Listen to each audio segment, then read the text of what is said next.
I went from invisible developer to the woman who exposed a corporate betrayal and watched a tech giant fall apart, and then I.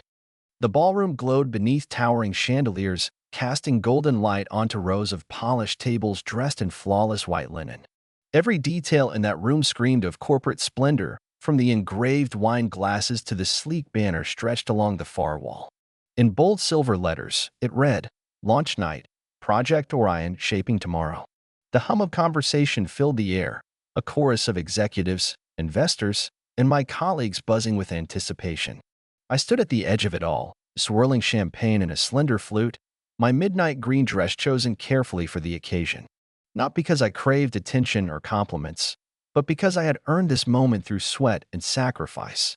For nearly 16 relentless months, I had poured my entire existence into Project Orion.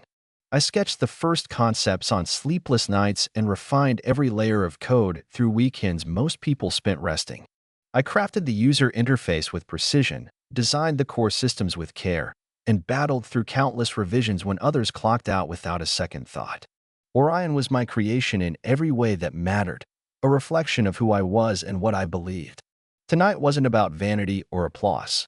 It was about acknowledgement, about someone, anyone, seeing the work I had given everything for. As the clatter of silverware quieted, Paul, my division director, stepped onto the stage. The soft murmur of the crowd faded as he adjusted his cufflinks and smiled confidently into the microphone. My heart pounded against my ribs, my breath catching in my throat as I clung to the hope that this was the moment I had worked toward.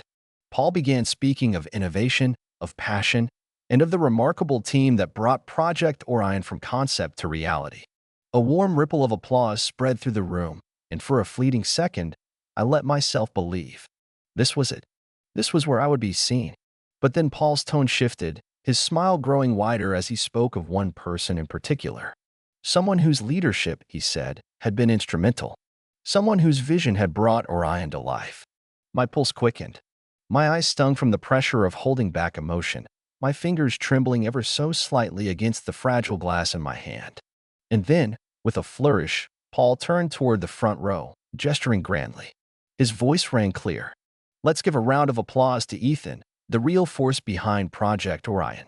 The room erupted in applause, whistles piercing through the air as Ethan rose from his seat with mock surprise. He wore the look of someone who'd stumbled into greatness, bashfully waving at the crowd as he shook Paul's hand and took the microphone. My smile froze in place as my insides hollowed out. Ethan, who'd arrived on the project 4 months ago as a consultant. Ethan, who had no background in systems design, who barely skimmed the surface of meetings, and who had never once touched a single line of code or diagram that I had built. I felt the stem of the champagne glass press against my palm, and I gripped it tighter, steadying myself as the weight of humiliation settled. Ethan spoke about teamwork, about how grateful he was for the opportunity, his voice smooth and polished. The crowd ate it up, unaware or uncaring of the lie unfolding before them. And then Paul wasn't done. He beamed at Ethan, clapping him on the back as he announced Ethan's promotion to head of future development. The applause swelled again, laughter echoing, a celebration of a charade. I clapped too, because what else could I do? Shatter my glass and storm out? I clapped because that's what they expected, because the alternative was too messy for that polished room. People glanced my way with those pitying half-smiles, the kind people give when they see a person robbed of what should have been theirs but are too cowardly to speak up. I caught Ethan's eye for the briefest second before he turned away, unable to face what he knew to be true. The night blurred after that, champagne toasts, selfies with Orion, hollow praise that sounded like static in my ears. I nodded when people called it a triumph. I even managed a strained smile when Ethan passed by. Offering a cheerful, couldn't have done it without everyone's support. When Paul made a joke about me training Ethan so well, I said nothing, though inside, my world was fracturing. Later, I stepped out onto the balcony, leaving behind the clinking glasses and the empty compliments. The night air cooled my skin, helped clear the fog that clouded my mind. I pulled out my phone, opened a draft email that I'd written months earlier, and read through it again, my fingers steady now. The patent application number, the technical descriptions, the timestamped documentation, all of it filed under my name, submitted quietly through a third-party attorney. I had done it not out of spite, but because something deep down had told me no one else would protect what I built. I looked out over the city, heart still racing but not from hurt anymore. Let them have their party. Let them toast Ethan. Let them hand him my title, my crown. Monday morning would come, and with it, the truth. Not in a speech, not in anger, but in the form of a legal notice, signed, sealed, and sent exactly when it needed to be. And when it landed on Paul's desk, they would finally see who the real architect of Orion had always been. Monday arrived cloaked in that artificial sense of cheer companies like to manufacture, the kind that smells of burnt coffee and forced small talk. I stepped through the glass doors at 8 sharp, my heels clicking a steady rhythm on the polished floor, the sound echoing louder in my head than in the quiet lobby. Nina, the receptionist who rarely looked up from her screen, met my gaze this time. There was something in her eyes, a flicker of nervousness maybe, or sympathy she didn't know how to offer. I didn't stop to figure it out. I simply nodded and moved on, heart calm, hands steady, ready for what came next. Instead of heading to my desk, I slipped into the small copy room at the end of the hall, closing the door quietly behind me. The hum of the machines and the faint scent of toner filled the space, grounding me in the moment. I pulled out my phone, opened my email, and saw the confirmation I'd been waiting for. The message I had drafted with precision and scheduled with care had gone out at exactly 8. Paul had received it, along with legal, human resources, and the executive board.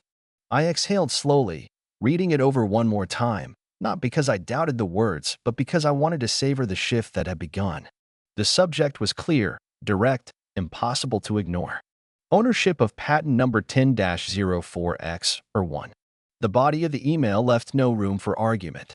I had outlined that the core design and architecture of Project Orion were protected under U.S. patent law, filed under my name months before the project was even officially greenlit.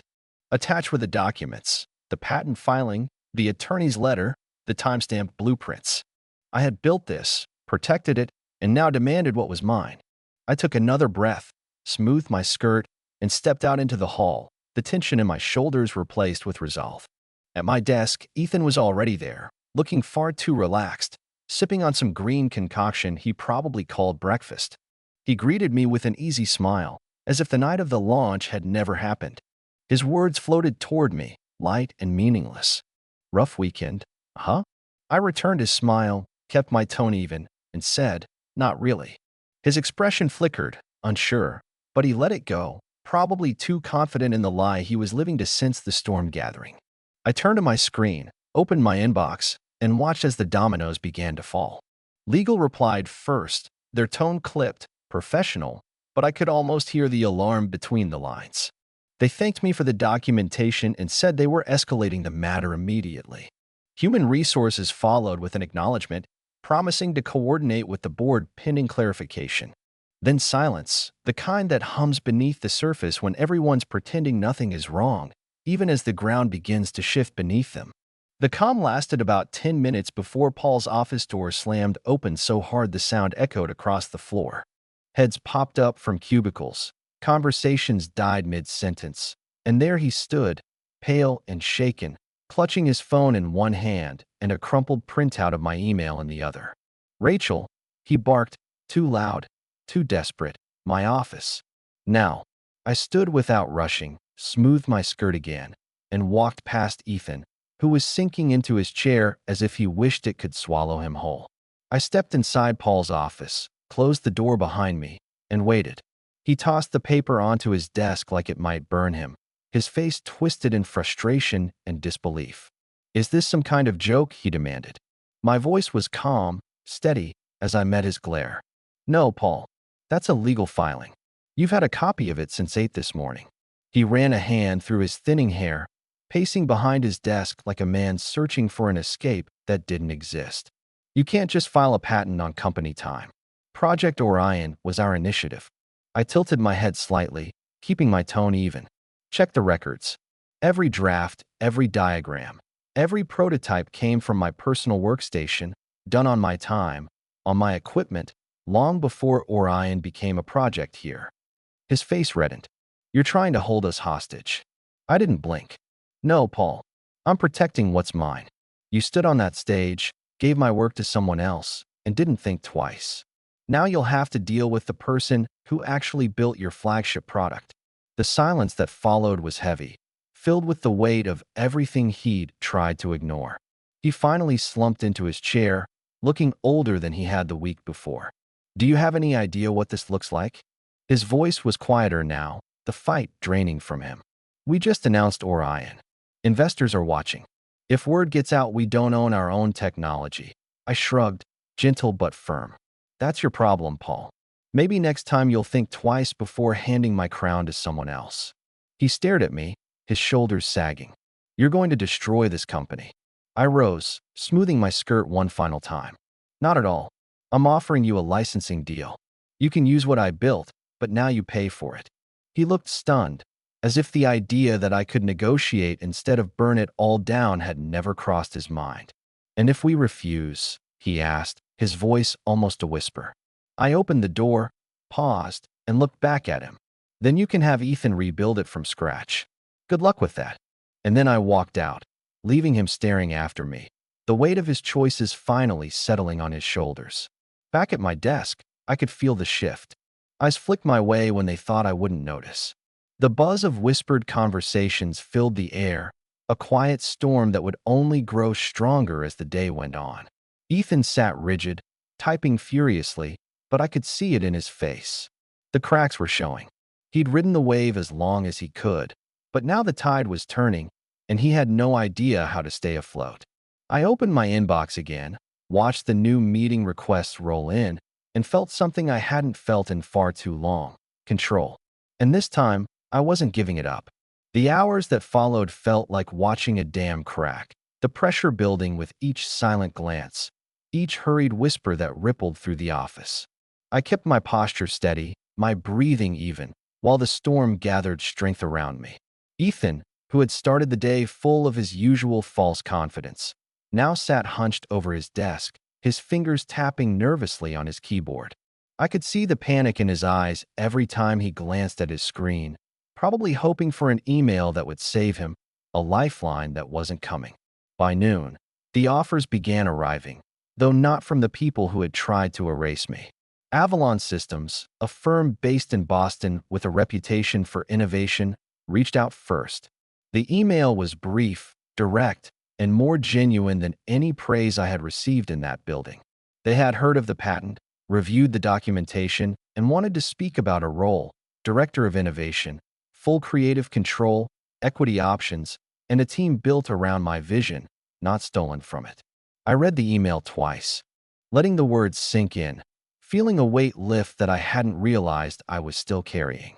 Meanwhile, the company I was leaving behind continued its slow, public unraveling. Clients started calling with concerns, investors began asking difficult questions, and the internal tension became impossible to hide. I watched as Paul tried to hold it together, his fake calm breaking down in moments when he thought no one was looking. The meetings grew more frequent and more frantic. People stopped trying to pretend nothing was wrong. Ethan became a ghost, barely leaving his office except to pace the halls like a man lost at sea. When Paul finally called me back into another meeting that afternoon, his desperation was visible in the way his hands shook slightly as he gestured to the chair across from him. Rachel, he started, forcing a smile that didn't reach his eyes. We need to find a way through this. I stayed silent, letting him flounder in the space between us. He took a breath, tried again, the mask slipping further. We'll offer you co-leadership. You and Ethan, together. A title, a raise, maybe even some equity down the line. His words tumbled out like he was trying to convince himself as much as me. I kept my tone calm, steady, letting him hear the finality in my voice. You think I want to co-lead with the man who took credit for my work? You're not offering me a solution, Paul. You're offering me a patch for a ship that's already sinking. His face reddened, the truth cutting deeper than any insult could have. He leaned forward, his voice low and urgent. If you do this, you'll burn every bridge here. I met his gaze without flinching. You already lit the match, Paul. I'm just choosing to walk away before the flames reach me. That evening, as the office lights dimmed and the city glowed beyond the windows, I sat quietly at my desk, reflecting on the choices that had led to this moment. The company that had once been a place of pride for me was now little more than a hollow structure built on arrogance and theft. I thought of the nights I'd stayed late, the weekends I'd sacrificed, the pieces of myself I had given so willingly to create something I believed in. And I realized with absolute clarity that I had been building for the wrong people all along. The next morning, the whispers turned into open conversation. People no longer tried to hide their curiosity, their unease, or their quiet admiration. Some nodded at me in passing, small gestures of respect they hadn't dared show before. Ethan didn't come in at all that day, and the rumor was he'd called in sick. More likely, he couldn't face what he'd helped create, couldn't stomach watching the truth close in around him. Paul, on the other hand, moved through the halls like a man holding a mask that was crumbling in his hands, forced smiles barely concealing his fear. At precisely 10, I stepped into the executive boardroom for what they had labeled an emergency strategy session. The table was lined with faces that tried to look composed but failed under the weight of the disaster they had brought upon themselves. Paul started to speak, but Fiona, the sharp-eyed company lawyer, took over before he could fumble any further. She acknowledged my patent, confirmed its validity, and admitted what none of them wanted to say out loud. They could not proceed with Orion's launch, could not accept new funding, could not sign deals without my consent or a renegotiated agreement. They asked what I wanted, and I let the silence stretch, let them sit in the discomfort they had created. Then I spoke clearly, leaving no room for misunderstanding. I want acknowledgement. I want the record set straight, my name publicly restored to the work I built. I want Ethan removed from his stolen position, and I want a licensing deal on my terms, fair and binding. Paul tried to object, his voice rising in protest, but Fiona's glance silenced him. Andrew, the board liaison, nodded thoughtfully, the only one in the room who seemed to recognize that this wasn't revenge. This was justice. When I left that meeting, the first edits appeared by the afternoon. The press release vanished quietly from the company's site. Ethan's name was scrubbed from internal documents, his promotion reversed without ceremony. The team members who had stood by silently now watched me with something like admiration, or perhaps relief that someone had finally forced the truth into the light. Rachel, a senior developer who had been at the company longer than I had, caught me in the hallway, her voice low but warm. "We're all rooting for you," she said. For the first time in weeks, I smiled without forcing it. That night, as I stared out at the city from my apartment window, the offer from Avalon sat open on my laptop. The terms were generous, but it wasn't the salary or the title that made my decision clear. It was the promise of building something real, something mine, without the weight of betrayal dragging me down. And I knew, with absolute certainty, that I was done letting anyone else write my story for me. I didn't waste time second-guessing myself after that boardroom showdown because I already knew the path forward. The offer from Avalon wasn't just another job or a fresh paycheck. It was the door I'd been waiting to open, one where no one would try to steal my voice. I replied to their email that same night, formally accepting the role of Director of Innovation, the title I had always deserved but had been denied because of politics and ego. When I hit send, I felt a strange lightness, like I'd finally let go of something heavy I'd carried for far too long. The next morning, as the office stirred to life, I packed my few personal items into a small cardboard box. There wasn't much to take, just a framed photo of my younger brother, a few books on design theory, and the coffee mug I'd kept at my desk for years. Rachel, my colleague who had quietly cheered me on, stopped by with a sad but proud smile. "You're really leaving, aren't you?" she asked, her voice soft but steady. I nodded, returning her smile with one of my own. "It's time," I said, and I meant it with every part of me. As I made my way to the elevators, I passed Paul's office. He didn't look up from his desk, but I could see the tension in his posture, the way his shoulders sagged like the weight of everything was finally crashing down on him. He had tried so hard to salvage his image, but there was no saving what he'd broken. Just as I reached the end of the hall, Ethan appeared, stepping out of a conference room. His face went pale when he saw me, and for a second, he opened his mouth like he might speak. But no words came out because what could he possibly say that would matter now? I met his gaze without anger, just finality. Don't, I said quietly, and he understood. He lowered his eyes and let me pass without another word. By that afternoon, I was sitting in a quiet cafe across from Oliver, Avalon's director of operations. He raised his coffee toward me, his expression warm and genuine in a way I hadn't seen from a colleague in years. "To new beginnings," he said, and I clinked my cup against his with a smile that felt real for the first time in far too long.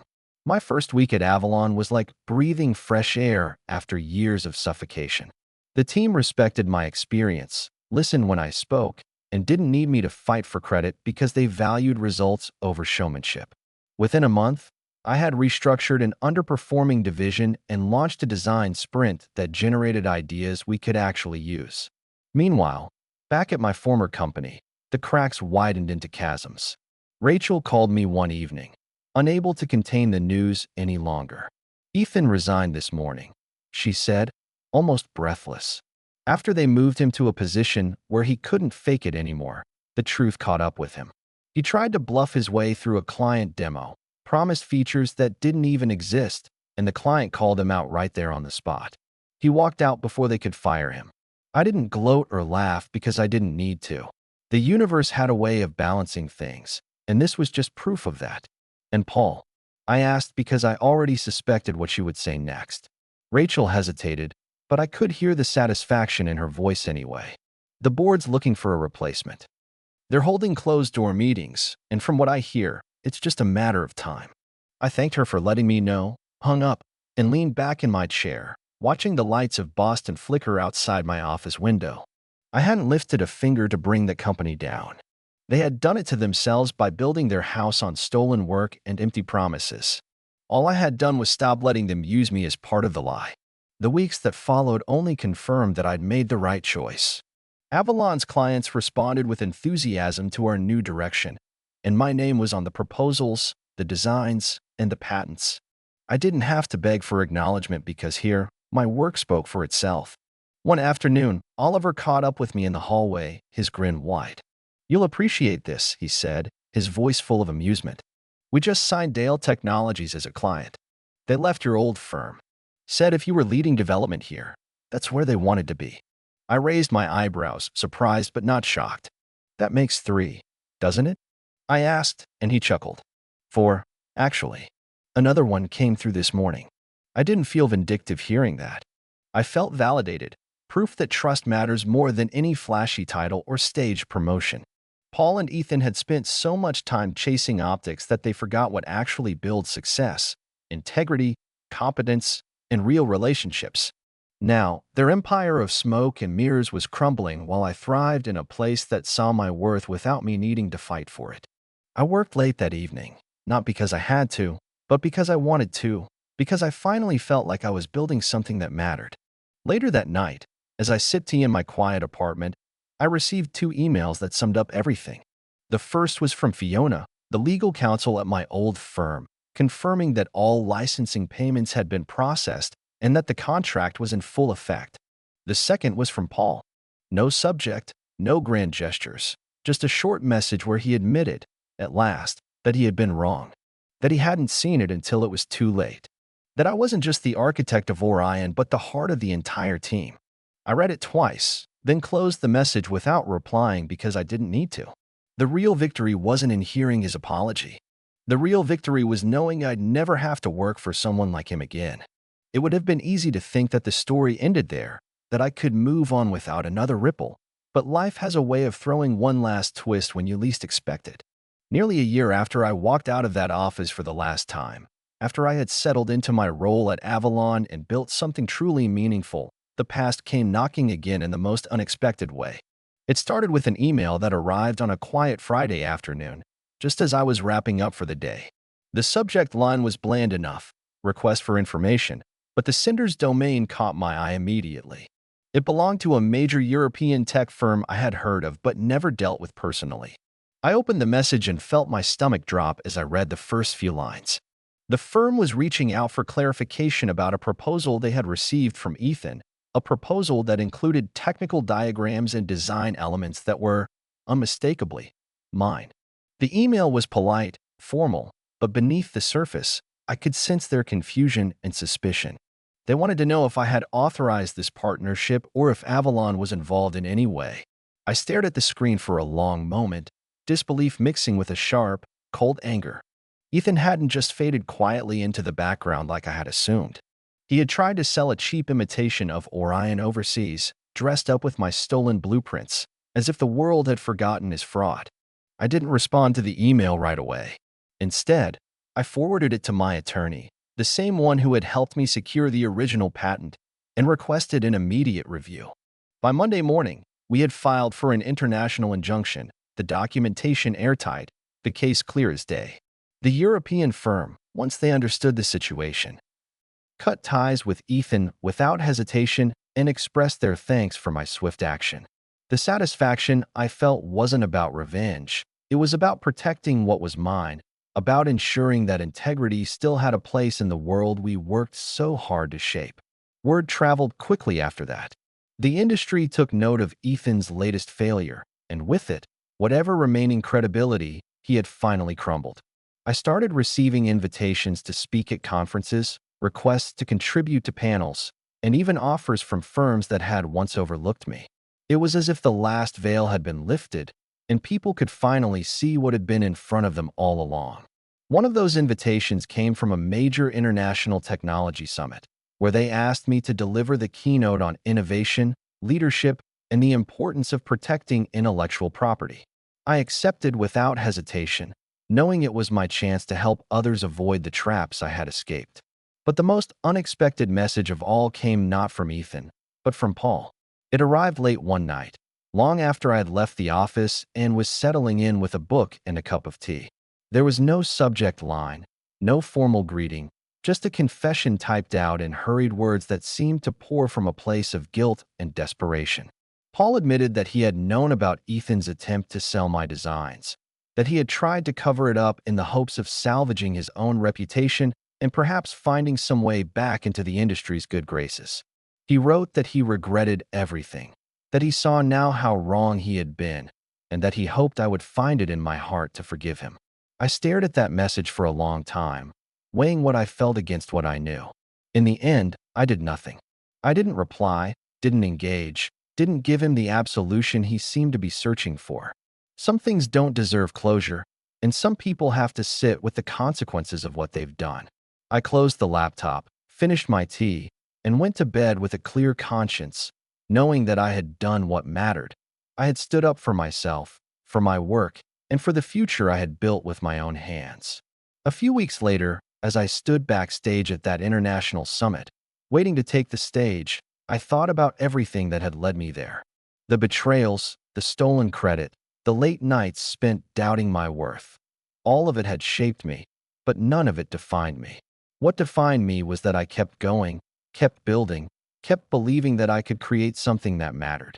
As I stepped out into the spotlight, greeted by the applause of an audience that wanted to hear what I had to say, I felt a quiet satisfaction that no title, no promotion, no stolen moment could ever match.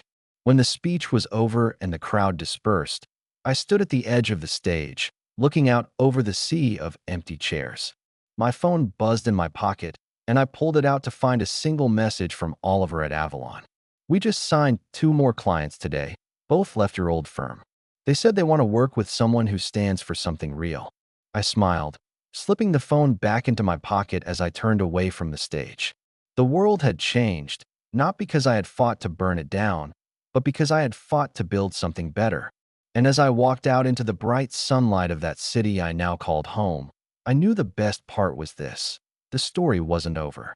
The best chapters were still to come, written entirely on my terms, and no one would ever steal my crown again.